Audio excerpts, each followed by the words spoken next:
My name's Rob McCron. I'm from the Orillia Legion in Orillia, branch 34. I am the museum curator and public relations officer. 3 years ago, Rick Purcell, president of the Orillia Legion, we got together after we went to a graveside ceremony in Orillia regarding a young gentleman by the name of Stanley Peacock. After we left the graveside ceremony, I looked into what the ceremony was all about, because there was the Royal Canadian Air Force there, the fire department, the OPP, and dignitaries. And I thought, this is quite an important deal. I should look into it. I searched on the internet and found quite the interesting story about the Stanley Peacock and how he died. And it all started back in 1939 when the World War II broke out. Roughly German submarines were spotted on the St. Lawrence River in 1940.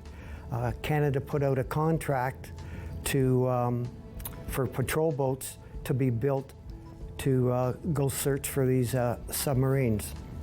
The reason why the German submarines known as U-boats were brought or sent to Canada was the fact that they're there to destroy supply ships that were going over to England and Europe for supplies anywhere from food to ammunition, etc. How they got there so quick, I don't know, but Canada put out this contract for patrol boats to be built, and small boat builders took on the task of building these boats called the Fairmile. Alistair Hunter, who owned Hunter Boats in Orillia, was the first one to build 7 of these Fairmile ships out of 80 that were built in Canada. 59 were built in Ontario, and 7 were built in Vancouver area, and another 7 were built in Weymouth, Nova Scotia. On October 13th, 1943, during the 7th Fairmile being built, the ship was called a Q-116. It caught fire by way of a gasoline leak, and rumor goes it was a overheated light bulb. The ship had just been filled with 2,300 gallons of high-octane gas, and adjacent to that was the Imperial Esso supply tanks, storage tanks that is. They're close by, and that held about 50,000 gallons of gas. Right away, the fire department was called. They're on the scene within minutes to put out the fire, and at the same time an explosion occurred. 6 workers were injured, severely burned, and some scrapes, bruises, and broken bones. One young lad, 16-year-old Stanley Peacock, who was working on the ship as a electrician apprentice. He went to school back then to ODCV high school, and he was also a cadet with the 99th Lynx Squadron in Orillia, which still exists today. Like I say, the firemen got there fairly quick. If it hadn't been for the firemen and a naval officer, there would have been more of a tragedy than there was anything else. The firemen by the name of, sorry about this, Captain Elgin Jones and Lieutenant Daniel McLeish received King George VI medals for gallantry for the job they did that day, and the naval officer Ernest Wooding, he received they called it the Albert Medal, which is now the George Cross Medal for bravery for jumping in the engine room and saving 2 men there.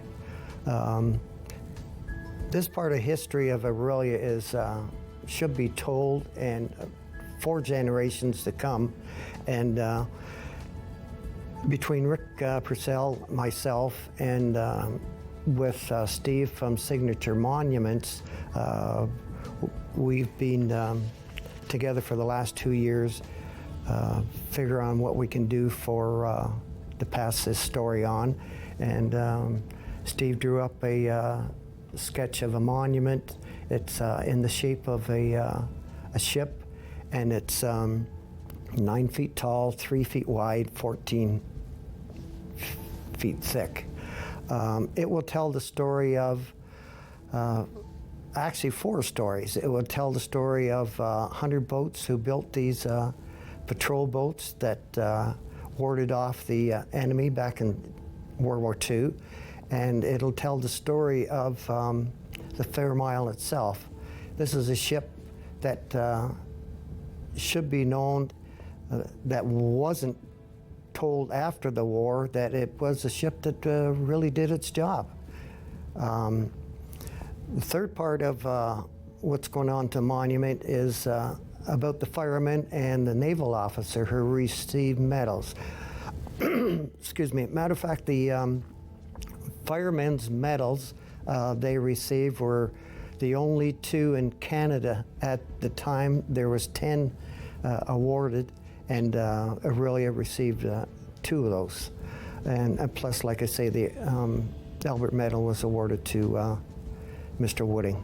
On June 23rd, we'll be having the ceremony for this monument, for the history to be told for generations to come. We are inviting everybody to come down to the waterfront, and we'll have special guests there. We've invited the Navy and Air Force. We'll have a band. We'll have a ceremony that will not be forgotten, and we'll have, like I say, special guests there. Right now we're asking for donations.